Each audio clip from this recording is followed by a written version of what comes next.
thing we get to do here at the Center for Sustainable Future is we have fellows every year. They have a year-long fellowship with us to pursue some idea or concept around sustainability that they've always thought would be interesting to do or to take to the next level but weren't sure how. And they do fellowships with us. So this lecture series, I've actually brought in 2 former fellows to talk to you. One was a couple of weeks ago. Willow Weatherall was a fellow with us about 5 years ago. What she's done since then was very interesting to hear about. And tonight's speaker, actually, Brooke, there she goes. I'm done. Was one of actually a group of folks that had a fellowship with the center to start an initiative called the Local Cup that you're going to hear about tonight. And Ariel is right here next to me. I was going to tell you about her role in this, not yet involved with the center on an official basis, but maybe we'll get her in school. She's okay, perhaps. So I'm going to turn it over to them. I'm not going to talk to you until they're done, and we're going to get to ask them some questions. So please help me welcome them and thank them for bringing this beautiful stuff.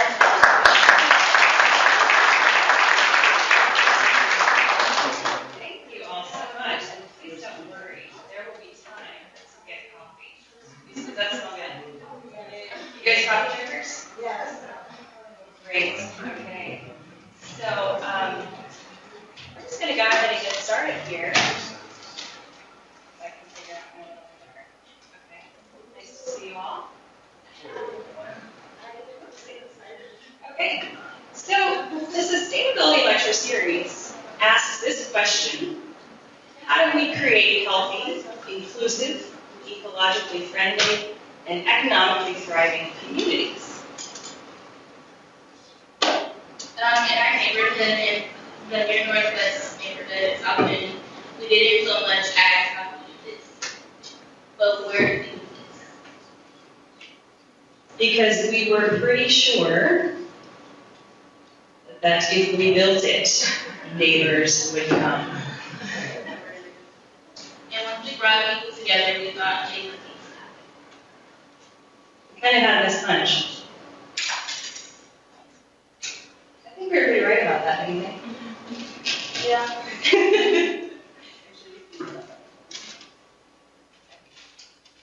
So today, we'd like to tell you the story of the Local Cup Community Coffee Shop. And this presentation is likely to be quite a bit like how we operate in general, which is a little bit off the seat of our pants. Pretty casual and informal, friendly, hopefully pretty participatory, engaging, possibly a little bit hectic, and heartfelt, because that's just kind of how we roll. The story of the local club starts with the story of our neighborhood, and before we take people on a visit, how a few facts of where we live. Yeah, so we'll just start with some numbers, right? These can be kind of dry, and these are actually taken from the 2010 census. Let me go back here real quick. This is not a real easy to decipher map, but you can see the St. Joe River. That green area is where the neighborhood is. How many of you know where the near northwest neighborhood is? Okay, that sounds pretty good. So we border the river, and then at the very bottom here is basically downtown South Bend. So we're real close to downtown South Bend. We've got Lincoln Way west this way, and Diamond going here. So we're pretty central neighborhood. We've got a mix of historic district and what a lot of people would consider the inner city. And some data from the 2010 census. This may not all be totally accurate, right? The population may have increased since then, although we won't really know for sure until the next census gets taken. But about 3,600 people. Got a lot of young adults, a fair amount of racial diversity, which you and I represent. Okay. We've got a lot of historic houses. My house that I currently live in was built in 1917. I grew up in the neighborhood, and the house that was built in 1940. Ariel, how old's your house? It was built in like 1907, over 100 years old. Yeah, and Ariel and I, by the way, are neighbors. We live about a block apart. We had never met each other before we met at the local cup. A little bit more information, economic information. And again, this is just data, right, that we learned from the census. I'm not entirely sure whether, so we've actually got census tract 6 and census tract 7 in our, within our neighborhood boundaries. I'm not entirely clear whether this is for both. I'm pretty sure it is, but you can see, we've got quite an income disparity. So if you look at that statistic at the bottom, about a quarter of residents in the neighborhood, at least in 2010, were households that were surviving on less than $15,000 a year. That's quite a bit lower than the poverty line for a family of 4. And then we have more than a third of the neighborhood that's got more than $50,000 in income. And that's about the median for the country. So we've got both ends of the spectrum here, which is a very interesting thing about our neighborhood, which is one of the things also that I think makes it pretty dynamic.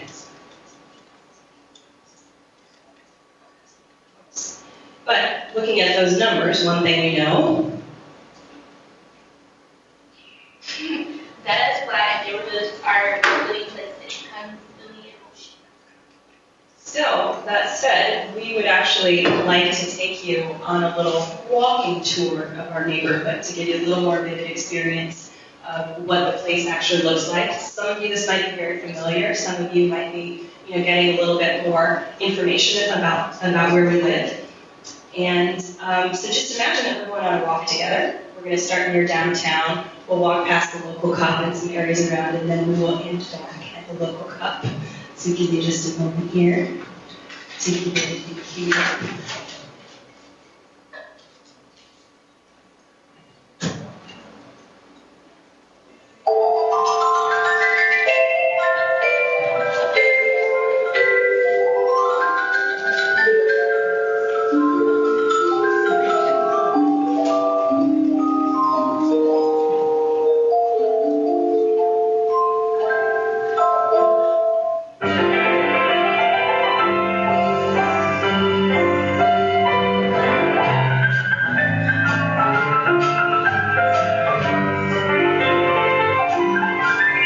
It's a beautiful day in this neighborhood, a beautiful day for a neighbor. Would you be mine? Could you be mine? It's a neighborly day in this beauty wood, a neighborly day for a beauty. Would you be mine? Could you be mine? I have always wanted to have a neighbor just like you. I've always wanted to live in a neighborhood with you, so let's make the most of this beautiful day. Since we're together, might as well say, would you be mine? Would you be mine? Won't you be my neighbor? Won't you please? Please won't you be my neighbor?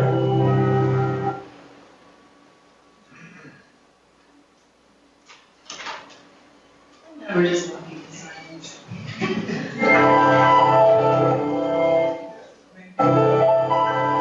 Neighbor, welcome again to this neighborhood. I'd like to show you something. You know what this is? Well, maybe if I press this button. This is a cassette player with a little cassette in here. And there's nothing there.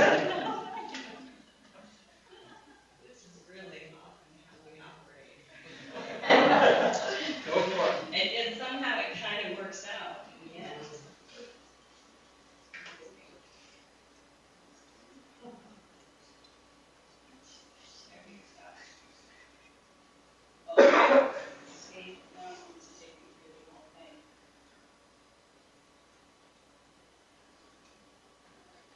Bear with me. A little technical difficulties, so you don't have to watch the whole thing again.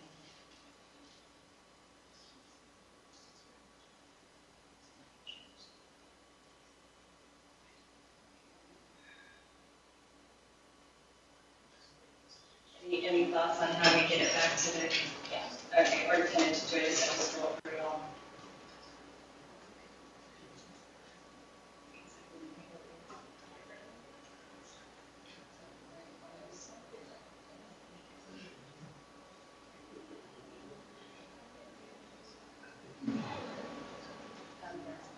Okay, thank you.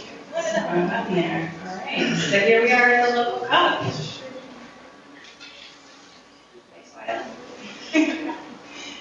like I said, we're pretty casual around here.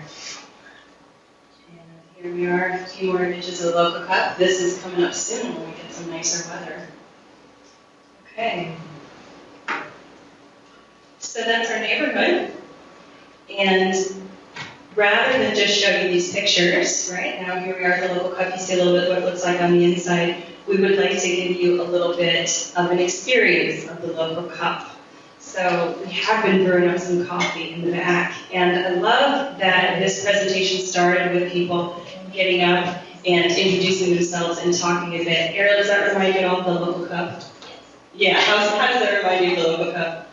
Just because at the local cup, we often talk to people we don't know. And start great conversations. Yeah, and so one thing that I noticed as you guys were up and talking, like already the mood's like lightening the room, people are engaged, they're smiling, so there's this way that people just moving around and interacting with each other really changes the environment, and I think often changes how we feel in the space. And coffee doesn't hurt either. How many coffee drinkers do we have in the crowd? All right, if you don't drink coffee, I'm sorry, there is a water fountain around the corner. So what we're going to do, and this is where we get to experiment, right? We're not quite sure how this is going to go, but we've got a lot of coffee, and let's see, they can even start pouring it already. We've got some regular coffee, we've got some decaf coffee, we have cream, and we have sugar. So what we're going to ask people to do, we're going to give you some time here to get your coffee, and then to start kind of mixing and mingling with people again, because this is really what a coffee shop experience is all about, and particularly what the local cup experience is about. It's about having an experience with your coffee, but also talking to people and sharing ideas. And a lot of what we'll talk about in the local cup is actually community. So we do have a couple ideas for conversation starters, and you don't have to do all of these, but maybe just an idea for one starter conversation. Once you've got your coffee or while you're waiting for your coffee, you could maybe think of which of these you might want to talk about, right? Choose one that has a little more excitement for you. Or think of something else, right? It's not cut and dry. You can actually talk about anything you want. But a little conversation about community, I think, is what we'd like to encourage if possible. So we're going to go ahead and start that. So feel free to start making your way over to the coffee and start talking with people along the way. And eventually, as you make your way back to your seat, I might encourage if people want to sit a little bit more grouped together. You don't have to, but that's an invitation I will put out there. So feel free to head toward the coffee and go ahead and talk to people. Enjoy.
Okay,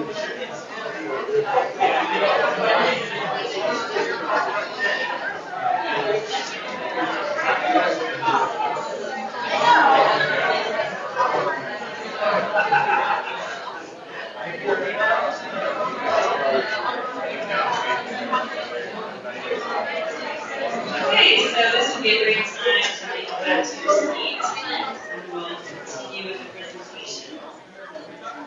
How's the coffee? All right. Okay, so I think we have both our local roasters represented here, Zen Coffee and Benedict's Coffee. Two excellent local roasters. How many people know about Zen and Benedict's Coffee?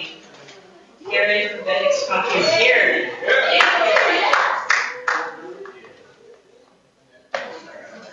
Great, glad you guys are here. Okay, and so if we're still waiting on some details, we can kind of. Just getting decaf now. Great. So people are local cup interns can always bring some cups around if we need. Anybody else still need coffee? Awesome. All right. So did you guys converse? Did you have some conversations? Did you find anything new or anybody get inspired? Maybe a little bit? Okay. So one of the things about what happens in the local cup is when you listen to conversations that are actually happening at tables in the local cup, a lot of the conversations are actually about the neighborhood and the community. It's amazing how many conversations happening in the room are actually about the neighborhood.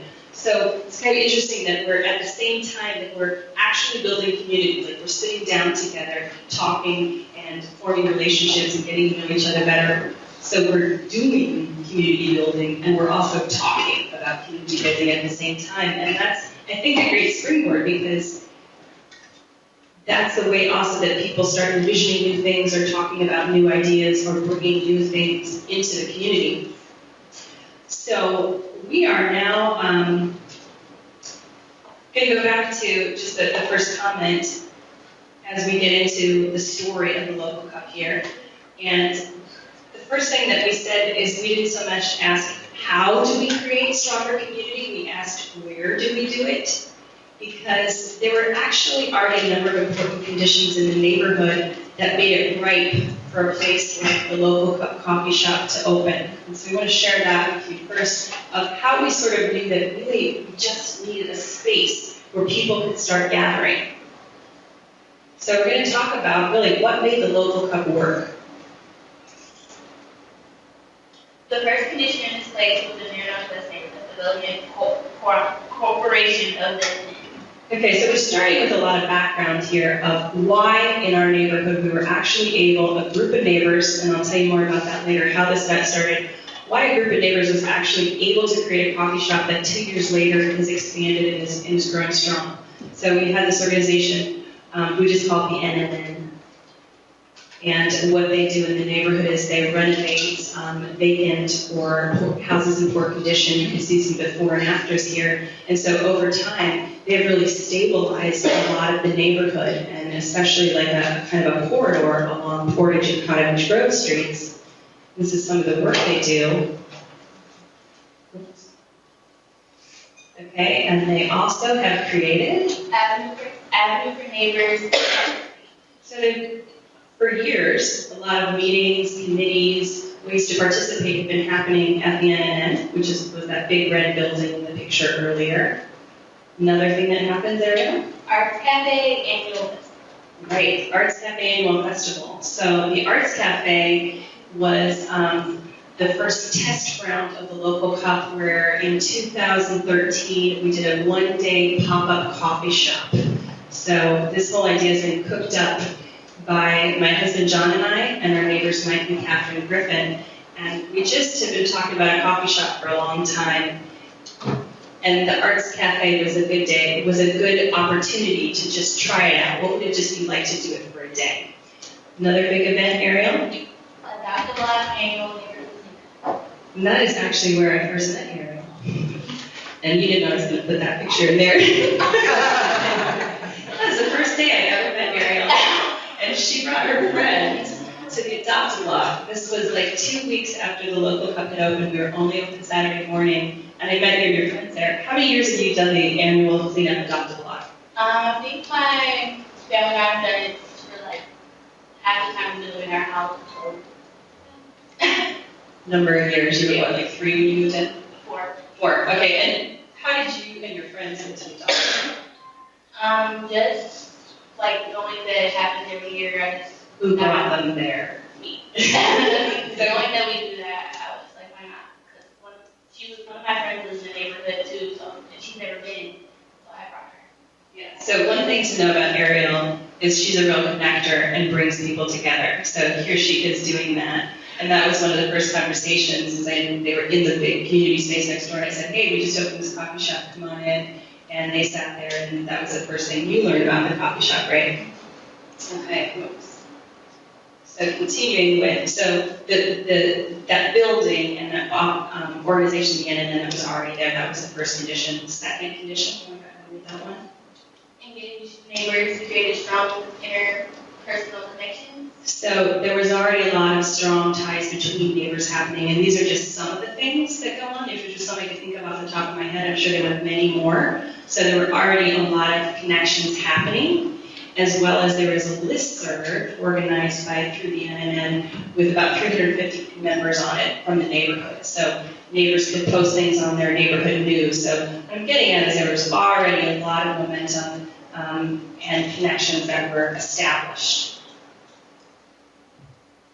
There was also a shared value among neighbors to create stronger community bonds. This is something we talked about a lot. We'd go out and walking in the neighborhood and talking to neighbors. Hey, what's going on in the neighborhood? Or what do you think about this or that? There's so many conversations about the neighborhood, and a pretty, I would say, strong consensus that we want our neighborhood to remain inclusive. We want our neighborhood to grow in ways that support everyone. So there was a lot of shared desire for that. Okay, and lastly, a love of education, experience, and talent among engaged neighbors. So we have a lot of neighbors in our neighborhood that are PhD grad students at Notre Dame, or they're professors, or they have a lot of talents in other areas. And so one of the things on that list, education, psychology, sociology, theology, medical field, a lot of people who are involved in fields that are about social well-being. So we have a tremendous amount of expertise among our neighbors. So we had some really good pre-existing neighborhood conditions. This is not usually how this term is used. These are actually positive pre-existing conditions that kind of set the ground. Whoops, my numbers are off there. Those are all number 1. So these are some things that were already existing before we decided to put a coffee shop. So I started with the way background, just to kind of get an idea of how some idea like this can even be cooked up by a couple of neighbors. Okay, so I'm going to start with tell more of the story about how this came to be, and then Ariel's going to tell some about her story. As I mentioned, so there's my husband John and I, and our neighbors Mike and Catherine Griffin, who we've known in the neighborhood for a long time, and for about 6 years we've been talking about this idea of a coffee shop. Right, I think it was 2013 when we say, we'll just do this pop-up coffee shop for the day for the Arts Cafe. But eventually, we realized we could actually turn this into a regular event in the neighborhood. And we decided to think of it more as an event rather than a business. Because first of all, none of us had any business experience. None of us knew how to run a coffee shop. None of us had even worked in a coffee shop before. And we all had other jobs that we did. So I'm a psychotherapist by training. My husband's a horticulturist and renovates a lot of houses in the neighborhood. Mike is a professor at Holy Cross University, and Catherine is a nurse, and also they are parents to 2 young kids, for which we are ever amazed that they were able to take on one more thing. So initially, we had this basic mission and vision. It was pretty simple. We just wanted to bring neighbors together. And so in thinking about that, how do we bring neighbors together? How do we be inclusive? That allowed us to really think about the details of how are we going to set up this space. And one of the things that's most unique about the local cup, if you've been in there, is that we have a pay-it-forward model. So this wasn't going to be a business that supported us, right? We didn't have to buy our groceries with profit from the local cup. So we were able to find an alternate economic model, because we thought that's going to be the most inclusive.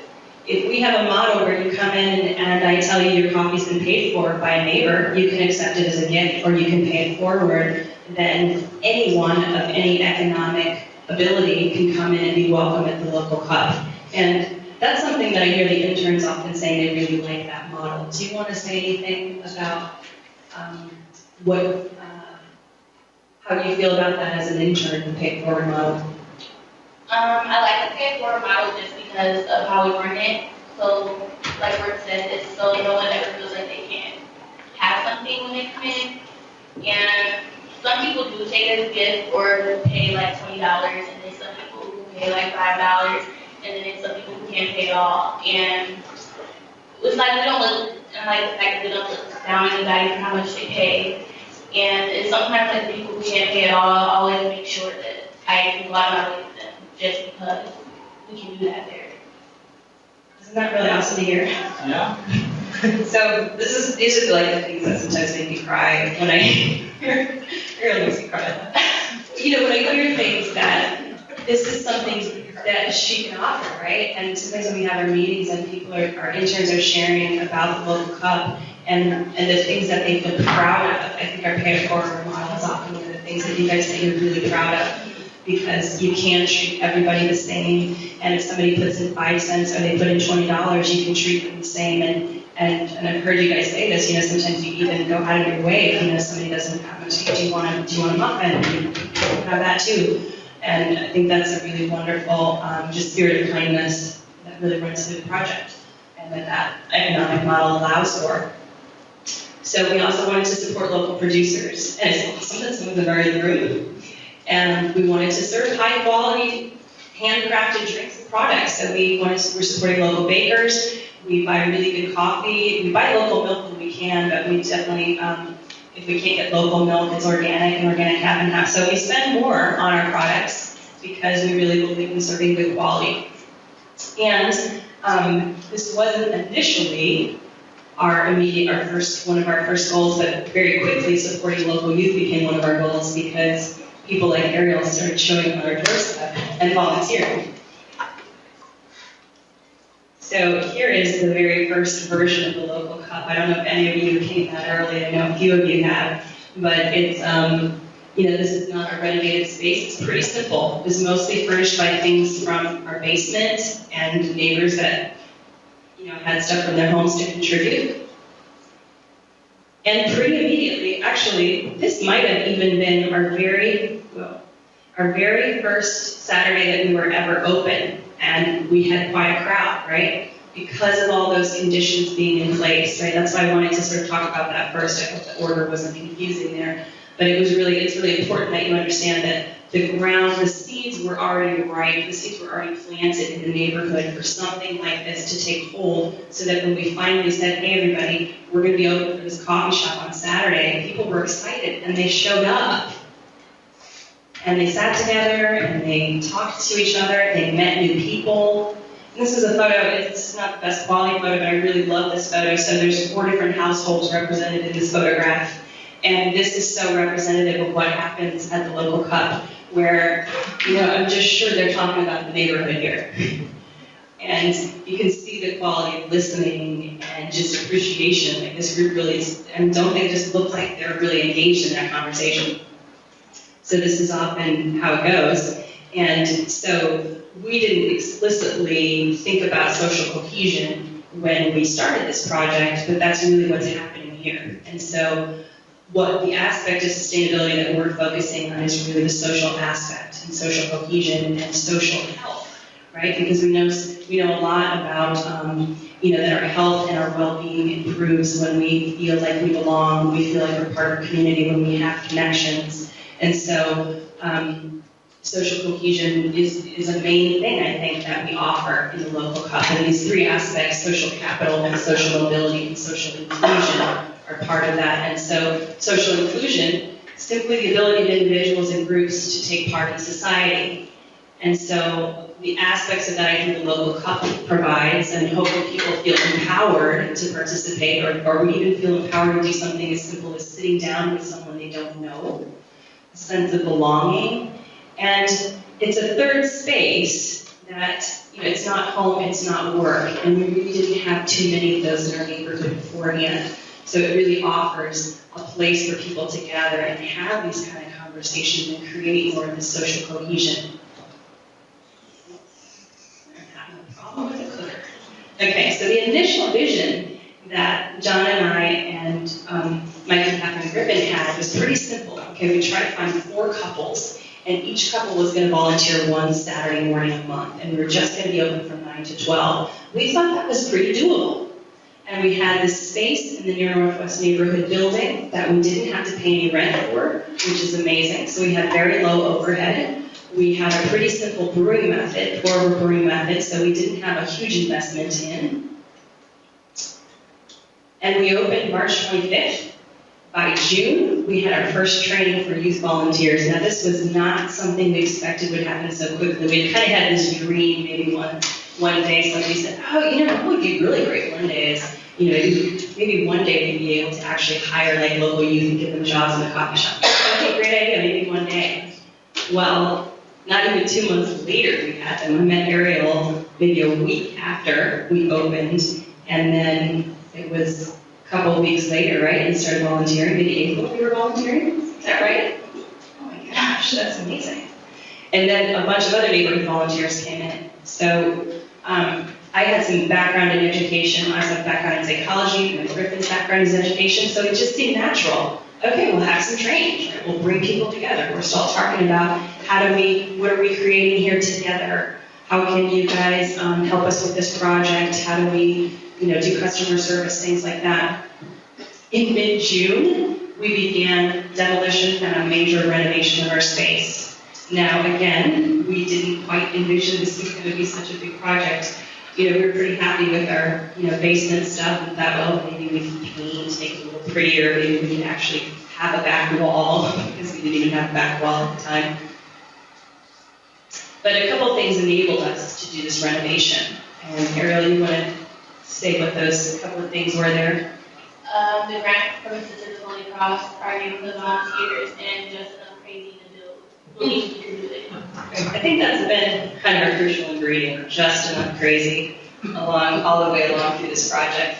Now, the Near Northwest Neighborhood is not a religious affiliated organization. However, Sister Mary Churchy of the Holy Cross, the Sisters of the Holy Cross has been on their board of directors for years and also lives 2 doors down from the NNN. So they've been supporting the NNN for many years. And the previous director of the NNN, Karen Ainsley, also sort of synergistically had this vision of a coffee shop in that Near Northwest Neighborhood space that we occupy. And she applied for a grant from the Sisters of the Holy Cross to provide some money for a coffee shop. And so when we were finally ready to get this project off the ground, there was actually a new director in place at that time, we were shocked to learn that there was some money there for the coffee shop. So that was an amazing blessing to have. I think we had about $9,000 or $10,000 for the renovation, and that's about all we spent, other than whatever came out of our pocket that we never we probably spent more money than we think on this project, but we really did not. I mean, a $9,000 or $10,000 renovation for that space, I think, is, Dwayne, would you say that's a pretty small number for what we did? Okay, and so neighborhood volunteers, including Chris Haw. Now, often there's one person who's really got the crazy vision. I think that was Chris in that case who said, we can make this whole, this really beautiful kitchen. And Chris is not only a PhD theology student, but he is also a master carpenter. And so there's some of his work in the kitchen there. And Ned, I have a picture of you. I didn't get on there. Ned's in the audience as well. He doesn't like having this picture up there anymore. Okay, so here's it. So that whole summer of 2015, there was a large renovation going on. We would have to pack up out of our space every Saturday, set up in the community space next door. You remember that? Seems like a long time ago now, doesn't it? Yeah, it's kind of like a trip down memory lane to look at these old photos. And so here, Mayor Pete actually came to an adopted block one year. And then 2 years later, so here's the kitchen, right? See that red curtain in the back? That's actually because there was no wall there. There were just a few studs there. So just as a point of comparison, 2 years later, both Mayor Pete and the kitchen are looking quite a bit more finished.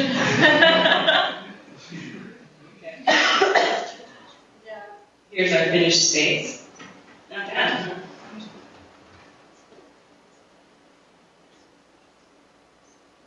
And then by the fall of 2015, our paid internship program began. So up until that time, Ariel was working for free. Why did you do that? Because like it was something I was interested in, so I didn't mind. And I guess I didn't mind. It was something I had fun doing, and I still have. Yeah. So, I mean, you didn't even start knowing that one day you're going to get a paid job out of it, did you? No. So that's pretty amazing that we had a group of teens that was willing to work for free, and then finally we were able to actually offer them a paid internship. We got a great work experience for them, and great for them to earn some money doing it. And we had seed money again for the second grant from Sisters of the Holy Cross, which was, again, amazing. And then fast forward another year, January 2016, we started a work-study college internship program. So we started with our first two interns, Mariana and Jenny from Holy Cross College and St. Mary's College. It took us a little while longer to get figured out with St. Mary's, but they're actually paid through their federal work-study jobs. So that's pretty amazing that they can work off campus in this community project and get paid through work study, and that's amazing for us because that really helps with our costs because we don't actually have to pay for their hours federal work study does. And you can see how many people are back there now. We have quite a few more interns. We've got 2 more St. Mary's interns and, well, 2 more high school interns. Cameron's been with us about as long as Ariel has. Okay, and here's our TLC internship team. There's the ladies. And there's a couple pictures of this is one of my favorite pictures of Cameron and Mariana doing their pose. We have Miriam. She's a college student who's from the neighborhood. So it's been awesome that when she's been back on break, she's been able to work in summers and some of her winter break. Pictures of the interns and some activities. It was really hard to pare down some of these photos because over 2 years, it's kind of unbelievable how many things we've done, how many different trainings. Here's a training with Zen Coffee and Violet Sky Chocolate. Here's one of our community meals. This is not a great photo, but you can see, and the Griffins are not in this one, but you can see how much we've grown as a team from this community, this team dinner to this team dinner. So occasionally we have dinners at the local club. We'll have a potluck. Do you like those dinners here? Yeah. What's your favorite team activity? Me and the girls usually hang out a lot, so that's fun. Yeah. What do you call your? Just little dates. We just like go downtown. We've been to like Sky Zone and Dinner. For my birthday, we had like the movie night. So it's fun. Yeah, it's always fun. So it really has kind of a family feel. Would you say? Sure. Yeah. It looks like family dinner there, right? So we're having family dinner. Okay, and so now that we have a bigger internship team, we're able to open for more hours, which is pretty huge because for quite a while we're only open Saturday mornings and then Saturday mornings and Sunday afternoons. And now, thanks to our college students, we're able to open on the mornings when they don't have class, which happens to be Tuesday and Fridays. So that's when we're open. That's how we set our schedule. All right, and so here I am again with Ariel, and I'm going to hand it over to her now to say a little bit about her background and her story. So my family and I moved into the Inn when I was 4 in 2004, and we lived there for about 13 years now. And when we were growing up, there was like no kids in our neighborhood, so we didn't go outside much. And so we did attend Dr. Block when we could, and that's when I met Brooke. And then my mom would go down like frequently, and they talked. And Brooke asked my mom if I'm interested, and I was like, yeah. So the thing I was because ever since then, I've been a big part of the local club. And working here has been a challenge because it is my first job, and working with people have worked with before or know, and it gave me a chance to talk to people and meet people that I probably wouldn't talk to on my own. And it taught me things like people skills and being flexible So my experience with the local cup has been great so far. If I had told you when I met you at the Adopted Black, hey Ariel, in 2 years, you're going to be up in front of the stage presenting about this place, what would you have thought? I would think you're crazy. This is not Ariel's first time in front of a group of people, and this is not the largest group of people we've put her up in front. I want to say thrown her in front, right? Because we do this to you guys, don't we? Oh, hey guys, you're going to give a speech today, or you're going to talk to the neighbors at the annual meeting. So these interns are getting some really incredible experience. Sorry, I interrupted you. Well, I was pretty much done. But yeah, so it's been a really good time. And I get all my, I want to call you guys my friends, like we're all family. Like we have our dinners and we hang out and we've been through so much together. Like me and Jenny getting here was an adventure. So it's like always a good time. Yeah. Well, and one thing that's really kind of special for me to do this presentation with you, Ariel, and you know, in some ways this is a conversation between Ariel and I. We've had some good conversations about it and thinking about what we want to share and what we want to convey is that relationship is so central to the local cup. And I really believe that the local cup wouldn't be successful if we didn't have such strong relationships among our own team, right? So many times, John and I, Mike and Catherine, are spent hours at their dining room table figuring out everything going on, you know, that we need to take care of at the coffee shop, but also in our own relationships with each other. And that goes the same for the team, right? And, you know, I've said this, I think, many times to you about your crucial role in really, I guess I'm going to say being an example of how important these relationships are. And, you know, I mentioned before how Ariel brings people together. There's a picture of her bringing her friends to the local cup. But that's really something you bring. And that is something that's helped me grow as well. Because there was a time last summer I was kind of burned out, right? This is my job. I was trying to do it on the weekends. I was tired. And kind of stepped back a little bit from the local cup. And then we had a team meeting. And what did you remember what you said at that team meeting? No, but I know that like everything was kind of falling apart for us working here. So brought it to your attention.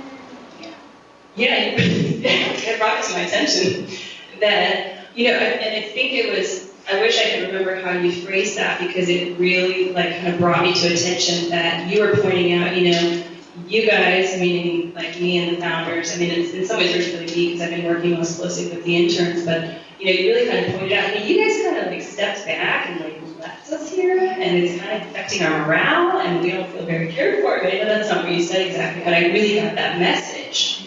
And it also made me realize, I think one of the things that particularly reached my heart was realizing like, oh, wow, our relationship is really important to you. And I think I maybe had taken that for granted or didn't realize it. So that was, I think, a real growth moment for me, right? So I realized how important that was, and then I think we went on a walk, and that was a great moment, and I think a real strengthening point in our relationship. Would you agree? Yeah.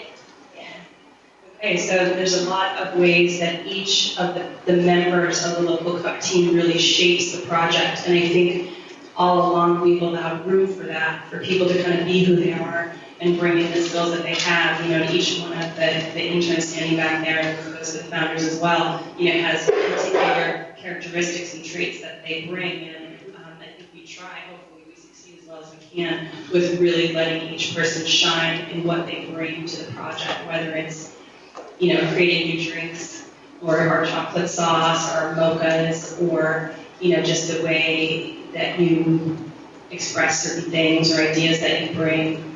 The local cup wouldn't be what it is without the impact of every particular person and what they bring.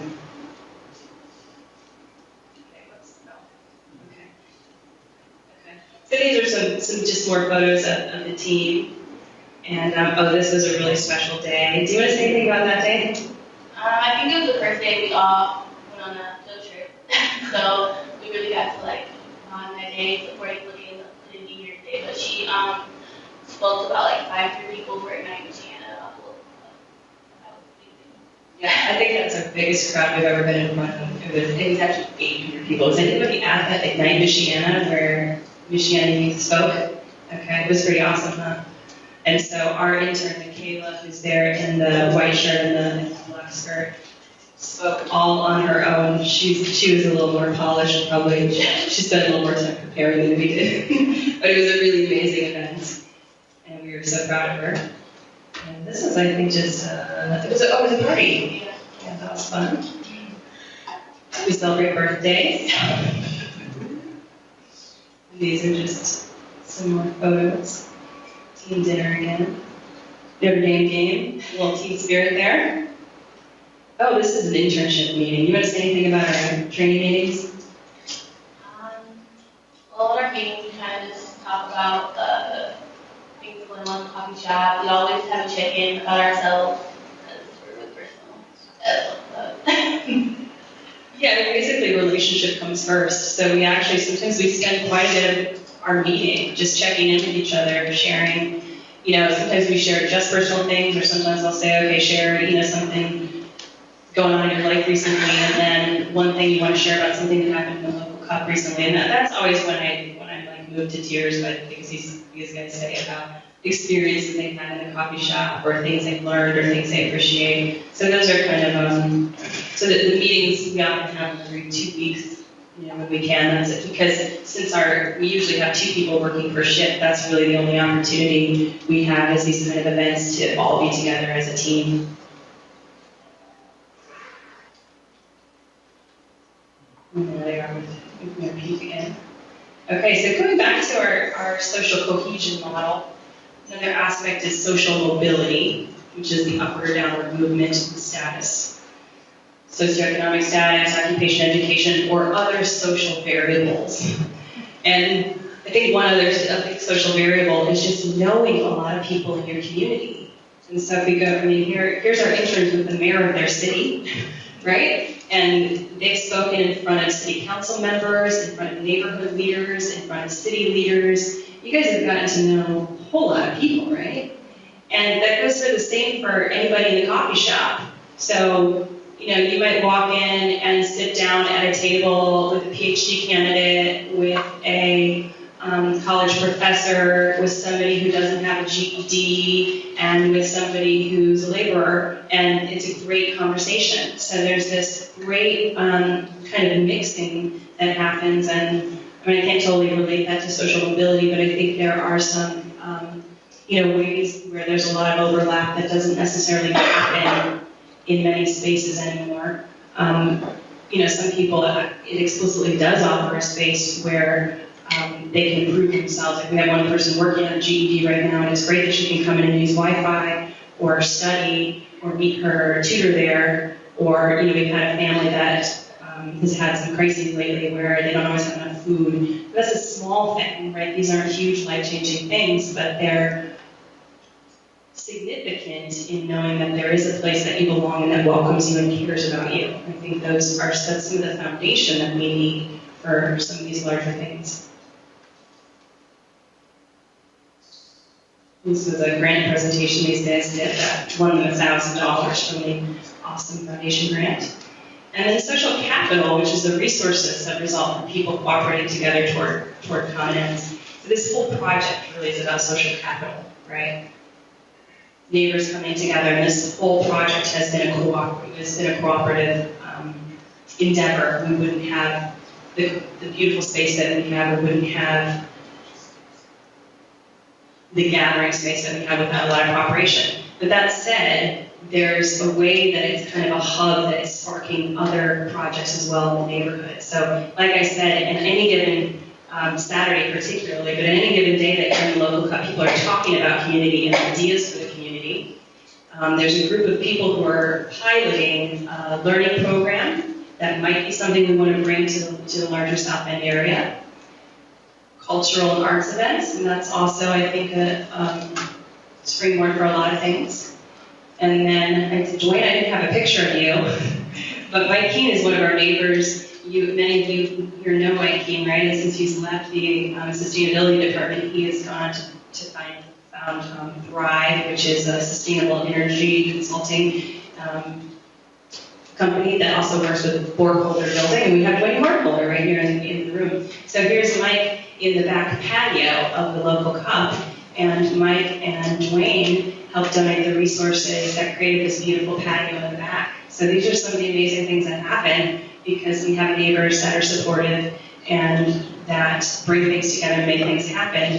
And then Mike, Keen, and Dwayne, who are working together on some projects in the neighborhood, Mike has told us that he really has felt like this, because the local cup is in the neighborhood and provides the space and is building this kind of cohesion, that he's ready to really do some serious investing in the neighborhood and feels like that this makes sense to do it now. And that was really kind of a shocker for me to hear, that if the local cup weren't here, he might not be doing this.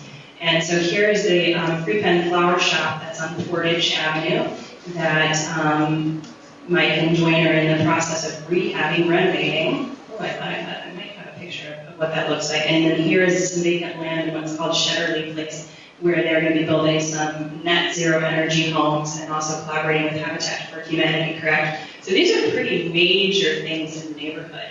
So to have 5 or 6 net zero energy homes in the neighborhood, as well as you've got plans in the works for a tiny house development a little ways down, like those are major things. I'm super excited about these things and pretty awestruck that maybe what we've created has helped with the synergy that has allowed that to happen.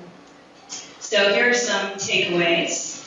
Oh, that photo didn't come up with that. I had a little takeout up there. Let's go to takeaways. Okay, warning, I think there's some strong language coming up here. So some takeaways from this presentation. Regular people with a vision can get shit done. We're just regular people, create a pretty beautiful place in the neighborhood. You don't have to know how to do everything. If your mission is larger than your own personal interests, it will lead you where you need to go. I think that's kind of a lesson in humility. Sometimes it felt like this project might run us over, but because the vision was always about the larger community, I think that's been the guiding force. So we just follow that. And that said, be prepared to work harder than you thought. Put your heart into the relationship. And the last takeaway? Do everything with love.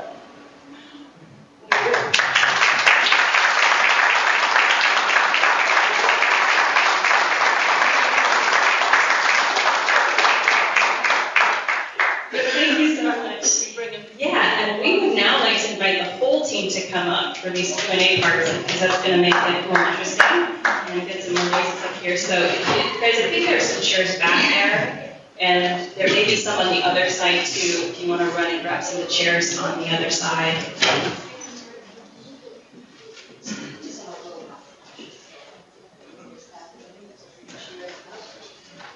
All right, so usually I'll ask a few questions, but I'd rather have you guys get the chance to ask questions. Plus, frankly, you answered my key questions. What has grown out of this? How does this work? How did you get the word out? And you hit all of that. No hiding behind the lecture.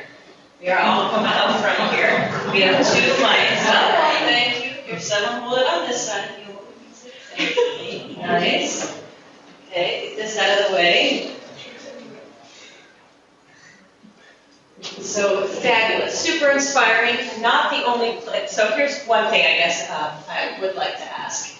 I love your message, one of your takeaways that, crazy people who want to try something out can actually make something happen. I know I've lived that personally, and it's been great to see this happen with you guys, and I don't think you're crazy. It's very powerful. But I'm sure there's people out there that are thinking, well, I always wanted to whatever. Can you do something like this someone else? How replicable is this, and how do you see this actually being something that people can say, I can do a local cup?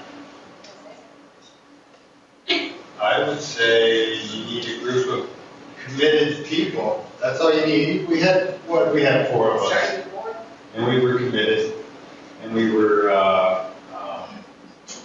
interested in doing a project that made a difference in our lives and the lives of our community.